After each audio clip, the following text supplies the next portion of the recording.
message, vous saluer. Amen. Amen. Et bénir le nom du Seigneur pour vos vies. Amen. Je voulais vous encourager encore. Amen. Amen. Parce que nous sommes, comme je le dis très régulièrement, nous sommes vraiment à la fin des temps où beaucoup de choses se dessinent. C'est pour ça que ma prière, c'est que vous ayez vraiment l'œil spirituel pour comprendre les choses spirituelles. Amen. Amen. Chacun doit chercher à préserver son salut. Amen. Parce que, bien aimé, le monde nous enverra beaucoup de distractions. Et c'est à nous d'avoir le discernement. Amen. Amen. Regardez tout ce qui se passe autour de nous. Vous regardez la politique, vous regardez... Mais les gens, ça dit, vous voyez que le diable nous focalise sur des choses qui ne sont pas essentielles. Il nous focalise sur des choses qui ne sont pas pérennes. Alléluia. C'est des choses qui sont éphémères. Voici pourquoi nous devons prendre conscience de la vie dans laquelle nous sommes actuellement. Alléluia.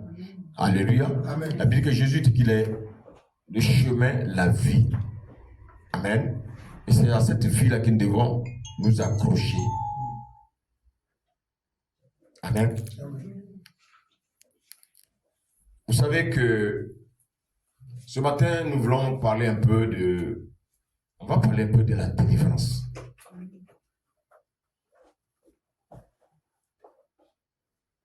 On va parler de la délivrance. Il y en a qui disent qu'ils ne croient pas à la délivrance. Il y en a qui disent qu'ils croient à la délivrance. Maintenant, moi qui vous prêche ce matin, est-ce que je crois à la délivrance? Je pense qu'au cours bien aimé de ce message, vous allez comprendre vraiment ma position. Dis Amen. Amen. Vous savez, nous devons rester bibliques. Nous devons demeurer dans la parole de vérité. Est-ce que je crois aux autels maléfiques? Oui, je crois aux autels maléfiques. Je crois aussi aux alliances maléfiques. Alléluia. Parce que bien aimé, pendant tout mon parcours de serviteur, Dieu a délivré des personnes qui étaient dans des situations démoniaques au travers de mes humbles mains. Dis Amen. Amen. Et ce que nous devons comprendre, c'est que tout homme, et précisément le chrétien, doit savoir, parce que souvent on a l'impression d'être un peu ignorant de certaines choses. Il faut savoir qu'il y a une vie avant la croix, et puis il y a une vie après la croix. Je voulais que vous compreniez ceci. Alléluia. Avant que je ne vienne sur la terre, tout était déjà disposé. Avant que Jésus ne vienne sur la terre, nous, si tu veux, le monde entier était sous la domination de qui? Du diable. Le monde entier était sous la domination de la loi du péché et de la mort. C'est ce qu'on appelle le péché d'Adam. Le monde entier, toi et moi, nous étions sous la domination de nos propres péchés. Nous étions sous la domination des vaines manières héritées de nos parents. Est-ce que vous savez que nos parents, ils avaient leurs coutumes, ils avaient leur manière de vivre, ils avaient leurs habitudes, ils avaient leur Dieu qu'ils adoraient. Est-ce que vous me comprenez ce matin? Amen. Et donc, nous avons hérité des vaines manières de vivre de nos parents. Et nous avons aussi hérité de la domination des démons et de Satan lui-même. Voici pourquoi, bien aimé, quand on regarde le comportement des uns et des autres, on regarde le comportement des gens, on se pose la question, mais qu'est-ce qui se passe dans la vie de cet homme? Mais vous savez que, malheureusement, beaucoup de chrétiens ne savent pas ces vérités-là. Est-ce que le Seigneur nous fait du bien? Amen. L'homme n'était pas auparavant esclave de Satan. Non. L'homme était esclave de la loi de Dieu. Et qu'est-ce que j'appelle la loi de Dieu? La loi de Dieu, c'est la loi que Dieu a donnée à Adam dans le jardin. Amen. Amen. Alléluia. Amen. Et donc, en fait, l'homme est esclave de la loi de Dieu, mais c'est le péché qui a fait que l'homme est devenu esclave du péché de la loi du péché et de la mort, qu'on appelle le péché d'Adam. L'homme deviendra esclave de ses propres péchés. Et il va également être esclave du péché de ses parents. Les 20 manières de vie de ses parents. Alléluia. Amen. Ça, ce que vous devez comprendre, ça c'est avant que Jésus n'arrive.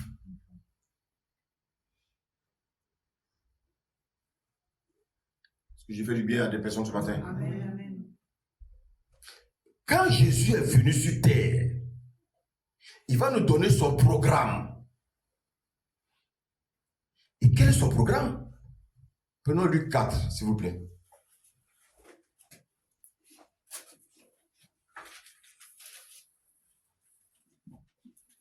À partir du verset 18.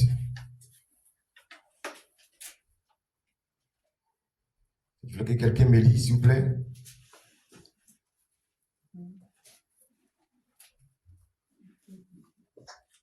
Amen. Amen.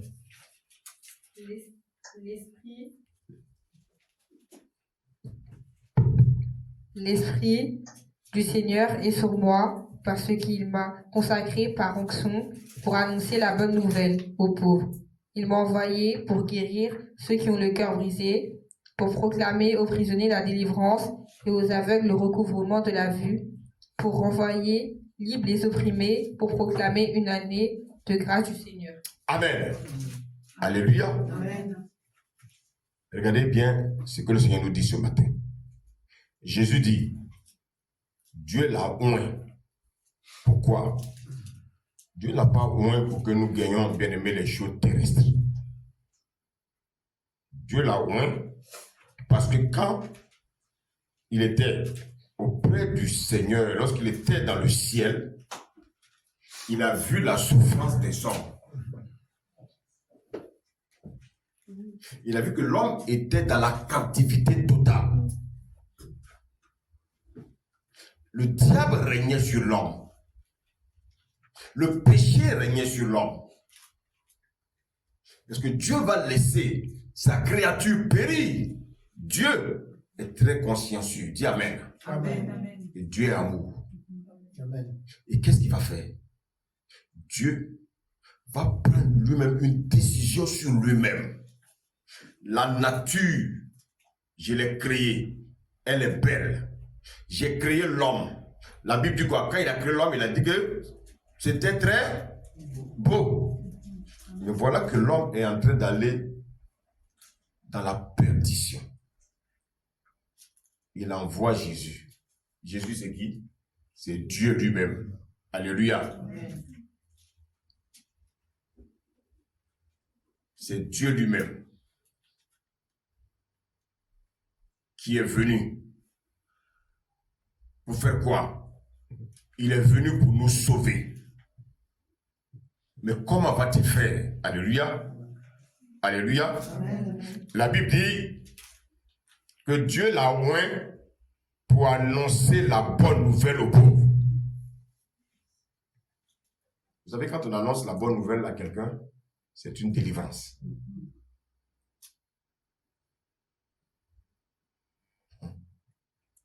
La Bible dit également quoi? La Bible nous dit également qu'il a été envoyé pour guérir ceux qui ont le cœur brisé. Il a été envoyé pour faire quoi?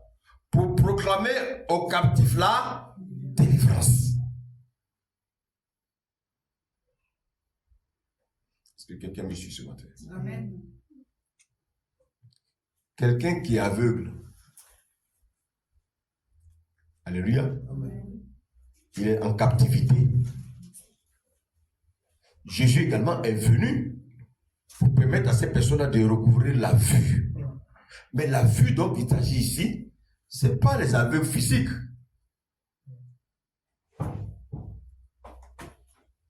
Est-ce que je me fais comprendre? Amen.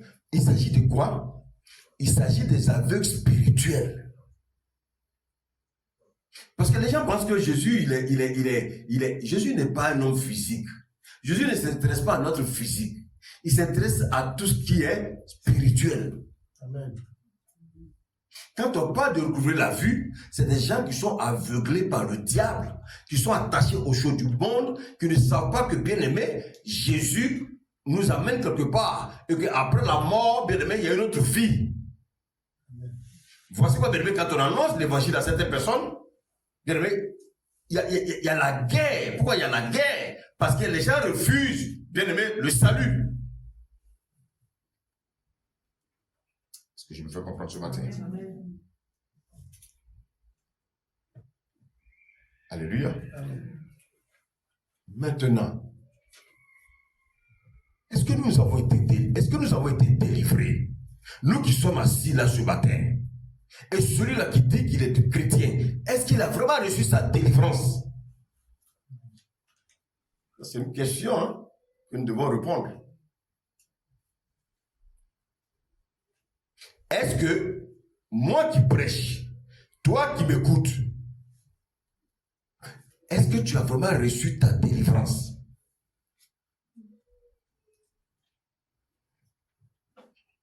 Alléluia. Amen. Je vais répondre à cette question tout à l'heure. Mais je voulais qu'on prenne Exode 3.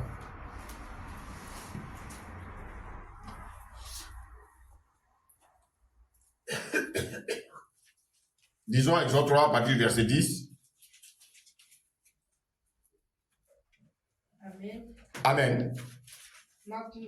Maintenant, va, je t'enverrai auprès de Pharaon, et tu feras sortir d'Égypte mon peuple, les enfants d'Israël. Amen. Amen. Mais avant d'envoyer, c'est Dieu qui envoie Moïse.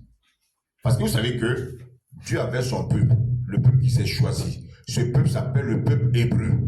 Ils étaient en Égypte. Ils étaient sous la captivité. Ils étaient esclaves de qui? Ils étaient esclaves de Pharaon. Comme nous aussi, nous étions esclaves de qui? Du monde. Est-ce que vous me suivez? Amen. Ils étaient esclaves de Pharaon, ils avaient les habitudes de Pharaon, ils avaient les habitudes égyptiennes, ils avaient le langage égyptien. Qu'est-ce que Dieu va décider? Lis le verset 8, écoutez s'il vous plaît. Verset 8. Oui, Je Exode 3, verset 8. suis descendu pour le délivrer de la main des Égyptiens. Ah, il dit je suis descendu pour les délivrer de la main des Égyptiens. Maintenant, regardez. Regardez. On relit encore le verset 10. Maintenant, va, je t'enverrai auprès de Pharaon, et tu feras sortir d'Égypte mon peuple, les enfants d'Israël. Donc, c'est quoi la délivrance alors? La délivrance, c'est de nous sortir, bien aimé, de l'esclavage. La délivrance, c'est de nous sortir de notre lieu de captivité.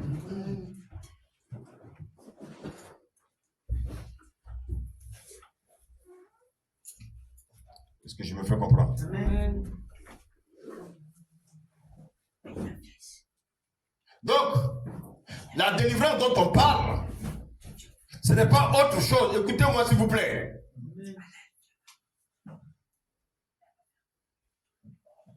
La délivrance, Dieu dit qu'il envoie Moïse délivrer son peuple. Dieu dit, je suis descendu. Mais il est descendu comment? Il descend en envoyant son serviteur.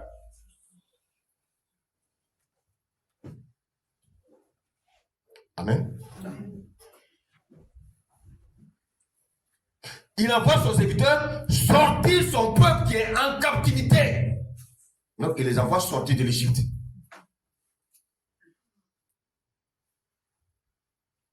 Écoutez-moi bien. C'est ça la délivrance.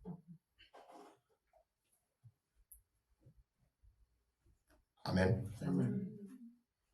Je voulais poser une question. Est-ce que Moïse a jeûné? Est-ce que Moïse a prié? Est-ce que Moïse a fait des jeûnes de 21 jours? Est-ce que Moïse a fait des jeûnes de 3 jours? Des jeûnes d'Esther, des jeûnes de je ne sais qui? Est-ce que Moïse a fait ça? Comment Dieu va se prendre pour libérer son peuple de l'Égypte? Comment Dieu va délivrer son peuple?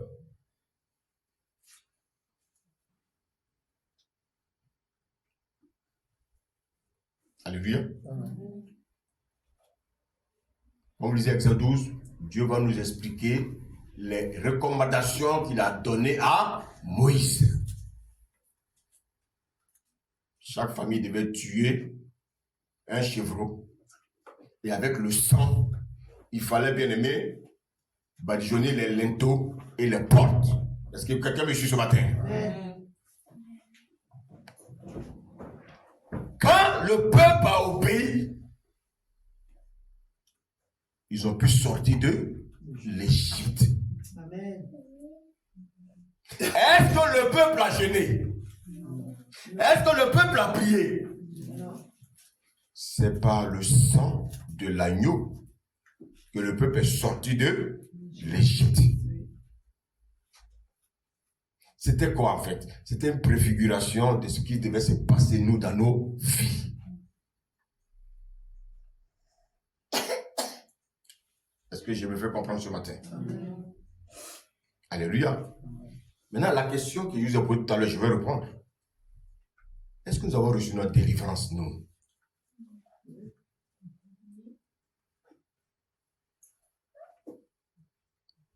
Je peux vous affirmer que si je dis que je suis chrétien, si toi tu dis que tu es chrétien, c'est que tu as reçu ta délivrance. Alléluia. Amen.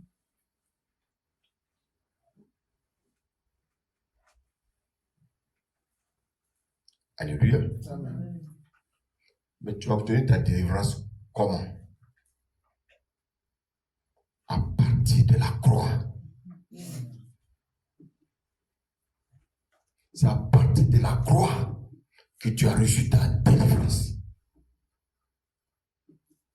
Donc nous les nations, nous étions dans le plan de Dieu. Nous étions, bien aimés, inclus dans le plan de Dieu. Alléluia. Nous avons été insérés dans le plan du salut. Mais où? À partir de la croix. Comment est née l'Église?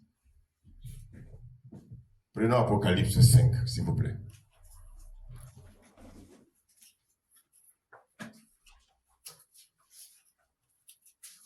Apocalypse 5.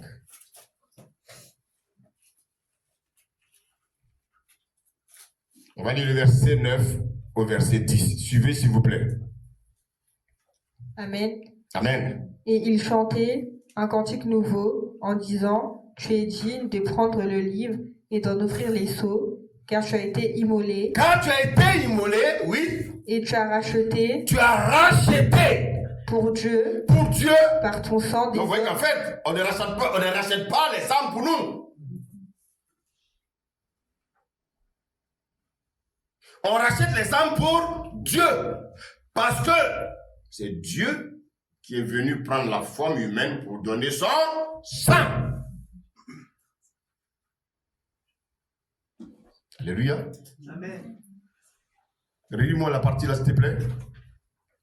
Car tu as été immolé et tu as racheté pour Dieu par ton sang. Par ton sang. Regardez bien. C'est par le sang des animaux en Égypte que le peuple a été libéré. Ce n'est pas par la force de Moïse. C'est pas par la force d'un pasteur. C'est pas parce qu'un pasteur va jeûner 40 jours. C'est pas parce que tu vas jeûner 40 jours. Moïse n'a jamais jeûné. Les Israélites n'ont jamais jeûné. C'est par la puissance du sang de Jésus qu'ils sont sortis de l'Égypte. Est-ce qu'il y a des gens ici là pour dire Amen au Seigneur? Donc nous, le Seigneur aussi nous dit ici, je vous ai posé la question tout à l'heure, comment est née l'Église? C'est ce que je suis en train de vous expliquer. Alléluia. Apocalypse 5 nous donne la réponse. La Bible dit quoi? Relis s'il te plaît ma fille. Et il chantait un cantique nouveau en disant: Tu es digne de prendre le livre et d'en ouvrir les sceaux, car tu as été immolé et tu as racheté pour Dieu par ton sang des hommes de toute tribu. Des hommes, donc les hommes de toute tribu. Continue. De toute langue. De toute langue, français, anglais, charabia, tout ce que vous voulez. De tout peuple. De tout peuple. Et de toute nation. De toute nation. Alléluia. Donc l'église, c'est pas Israël. L'église, c'est Israël et toutes les nations de ce monde. Amen. Israël n'a été simplement un peuple témoin que Dieu voulait utiliser pour enseigner aux nations la vie de Dieu. Mais malheureusement, qu'est-ce qu'ils ont fait? Ils se sont laissés bouffer, polluer par l'idolâtrie de ces nations. Voilà pourquoi Jésus lui-même est venu. Dis Amen. Amen. Il est venu nous montrer le chemin. Donc l'église, c'est quoi? L'église, c'est toi et moi qui avons été rachetés. Alléluia. Par nos jeûnes et prières. Dieu s'en fout de ces choses. Si aujourd'hui je me fais appeler l'église, toi tu te fais appeler l'église, c'est parce qu'il y a eu un rachat. Dieu t'a racheté. Regardez, de la même manière, il a racheté le peuple d'Israël en Égypte par l'agneau qu'ils ont fait, par le sang de l'agneau qui a été fait. En fait, le sang de l'agneau n'était simplement une préfiguration du sang de Jésus qui allait couler à la croix. Amen. Alléluia. Amen. Donc, est-ce que tu as été délivré? Oui. Amen. Mais est-ce que tu as été délivré par tes propres forces? Non. Est-ce que c'est un pasteur qui t'a délivré? Non. Est-ce que c'est un prophète qui t'a délivré? Non. Un archibishop, des noms fantaisistes? Non. Une prophétesse? Non.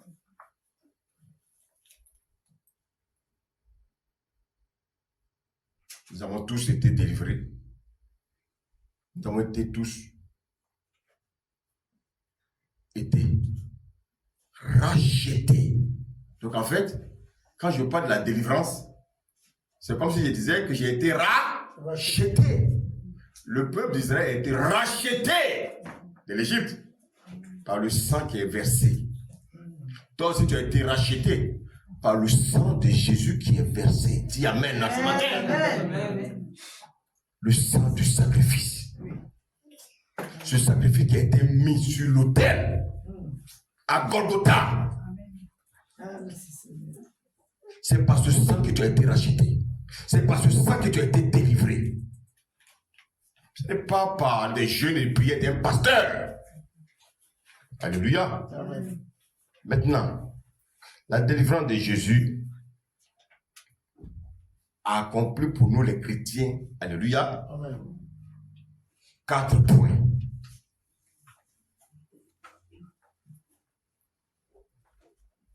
Est-ce que vous me suivez? Amen. Quand tu acceptes Jésus, est-ce que quelqu'un me suit là? Amen. Quand tu acceptes Jésus,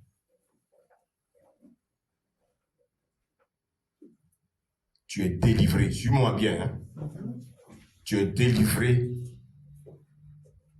de la domination du péché et de la mort. C'est-à-dire que tu es délivré du péché d'Adam. Quand tu acceptes Jésus,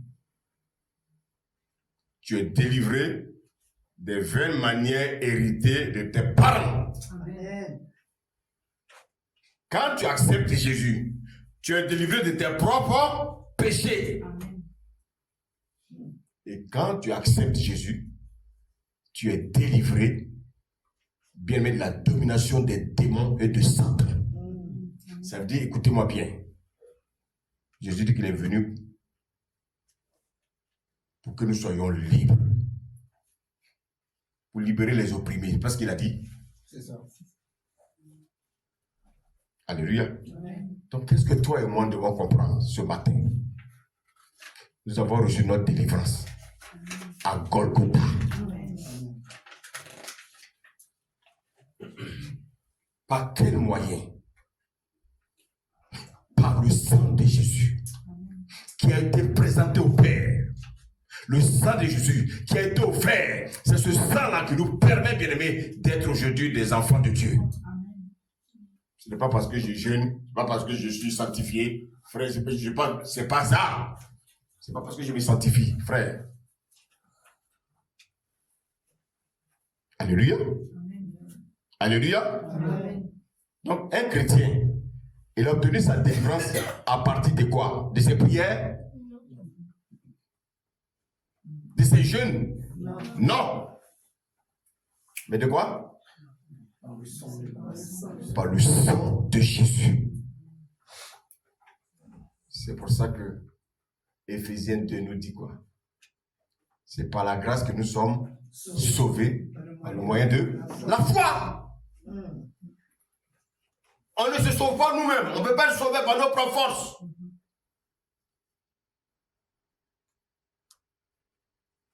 C'est une grâce. Oh, vous savez que la grâce, c'est quoi? C'est une faveur imméritée. La délivrance n'est pas quelque chose de mystique. Je me fais comprendre ce matin. Amen. La délivrance n'est pas quelque chose de... C'est pas de la sorcellerie. La délivrance, c'est la Pâque. Amen. Amen. Vous savez ce que ça veut dire la Pâque? Fait sortir d'eux. Amen. Amen. Donc Dieu nous a fait sortir. Alléluia. Il nous a fait sortir du monde. Comme le peuple d'Israël était en Égypte et Dieu les a fait sortir. C'est ça la Pâque. Amen. Il y a des gens là qui sont là. Amen. La Pâque, c'est pas je vais jeûner. La Pâque, c'est pas parce que je prie plus que quelqu'un. Non, la Pâque, c'est une grâce. Amen. Une grâce que nous avons reçue. Une faveur imméritée. Par quoi? Par l'œuvre achevée. Et l'œuvre achevée, c'est fait où? À la croix. Donc, c'est quoi la délivrance alors? La délivrance, c'est de passer du monde à la vie de Dieu. Amen. La Pâque, c'est quoi? C'est de passer de la mort à la vie.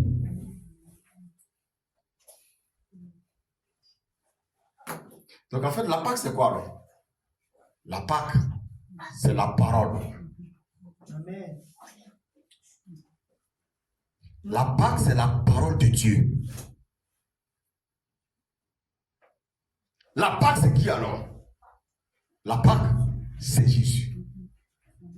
C'est lui qui nous fait passer du monde à Dieu. C'est lui le médiateur qui nous fait passer du monde à Dieu. Est-ce que quelqu'un me suit ce matin là? Ne vous laissez pas distraire. Les temps sont mauvais. Il faut chercher à écouter la vérité. Arrêtez le spectacle.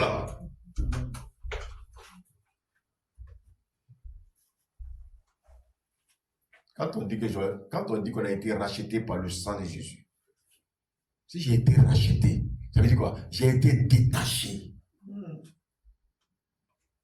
J'ai été rendu libre. Donc la délivrance, c'est le rachat. La délivrance, c'est me rendre libre. Mais là, me rendre libre de quoi? Me rendre libre. Alléluia. De la loi du péché et de la mort. Me rendre libre des vaines manières de vivre de mes parents. Me rendre libre de mes propres péchés. Et de me rendre libre de quoi? De Satan et de ses démons. Voilà ce que Dieu a fait dans ta vie. Il dit voilà ce que Dieu a fait dans ta vie. J'ai dit voilà ce que Dieu a fait dans ta vie. Alléluia. Amen. Alléluia. Amen. Qui aime Dieu? Amen. Qui croit qu'il est vrai? Amen. Ah Seigneur, aide-nous à comprendre ces choses. Oui, c'est ce que l'Église doit écouter, des messages comme ça. On va nous raconter des spectacles. Oui. Aujourd'hui, vous voyez les hommes qui prêchent, ils font de la philosophie. La philosophie, c'est pour... On distrait le peuple. On veut faire comprendre aux gens que, ouais, ils ont des problèmes. C'est pas normal qu'ils aient des problèmes. Donc, vraiment, si tu as des problèmes, c'est que tu n'es pas chrétien, frère. Écoute le message là.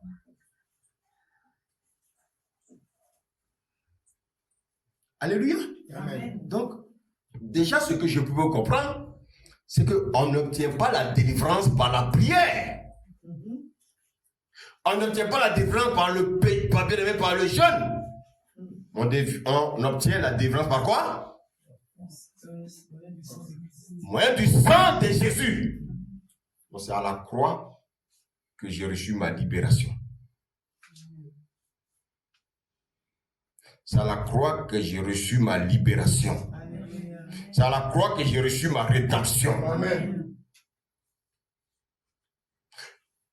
Écoutez-moi bien. Notre délivrance a été gérée par Dieu. Amen. Mais comment? Par son sacrifice à la croix. Dieu a offert un sacrifice. Alléluia. Où lui-même, il était le sacrifice. Et en même temps, il était le sacrificateur. Alléluia.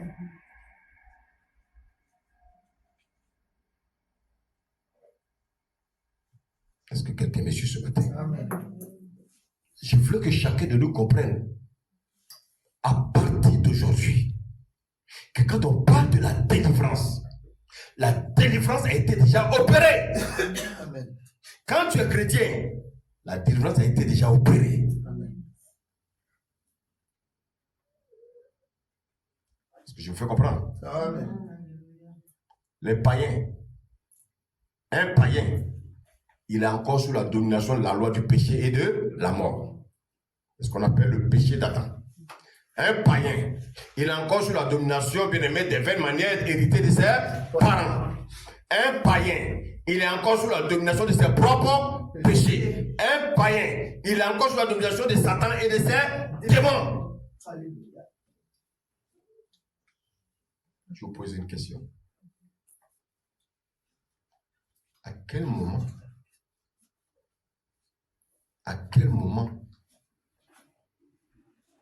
sera-t-il délivré de tous ces 4 points que j'ai cités? C'est lorsqu'il, alléluia, c'est lorsqu'il va donner sa vie. Pardon. Je ne peux même pas dire qu'un homme peut donner sa vie. Aucun homme ne peut donner sa vie au Seigneur.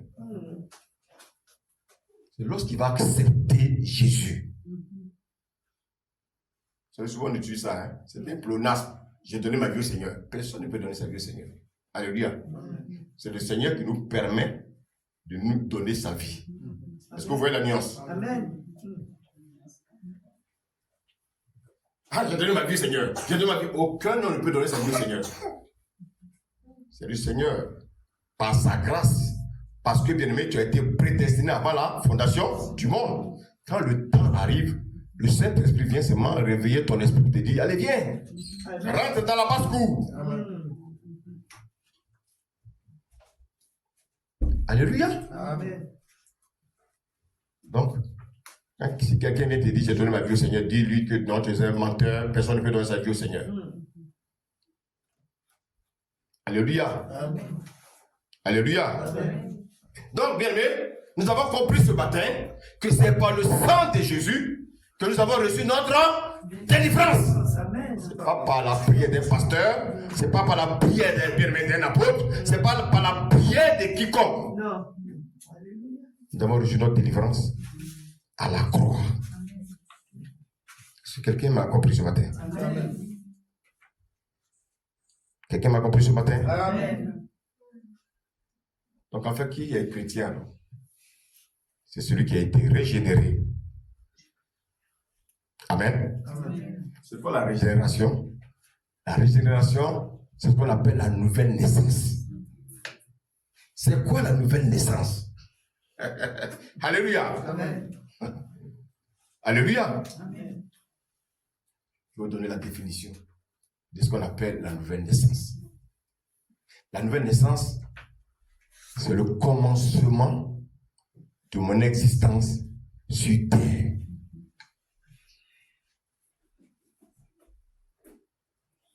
Quand j'étais dans le monde, j'étais inexistant. Quand je donne ma vie au Seigneur, je deviens existant. J'existe maintenant sur la terre. La nouvelle naissance, c'est quoi? Je nais par la parole. Je ne nais pas d'un homme, mais je nais par la parole. Amen. C'est la parole qui me donne la vie. Alléluia. Amen. Alléluia. Amen. On va lire 1 Thessaloniciens 5, s'il vous plaît, versets 22 à 23. 1 Thessaloniciens 5. Amen. Abstenez-vous 1 Thessaloniciens 5, oui, verset 23. Écoutons, s'il vous plaît. que le Dieu de paix vous sanctifie lui-même tout entier. Donc, vous voyez qu'aucun homme ne peut se sanctifier là. Qui nous sanctifie? C'est Dieu qui nous sanctifie. Mais il sanctifie l'homme est tricomique. Alléluia. C'est-à-dire l'homme est esprit, il est âme, il est corps. Et qu'est-ce que Dieu fait? Lis. Que le Dieu de paix vous sanctifie lui-même de tout entier et que votre être, l'esprit, l'âme et le corps soient conservés irrépréhensibles lors de l'avènement de notre Seigneur Jésus-Christ. Alléluia. En fait, le chrétien, il est dans ce qu'on appelle une marche.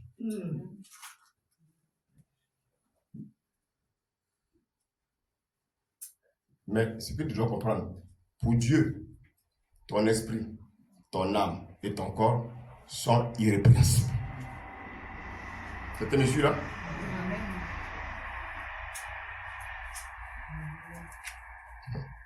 Alléluia. Amen. Le travail a été déjà fait par Dieu au niveau de ton esprit.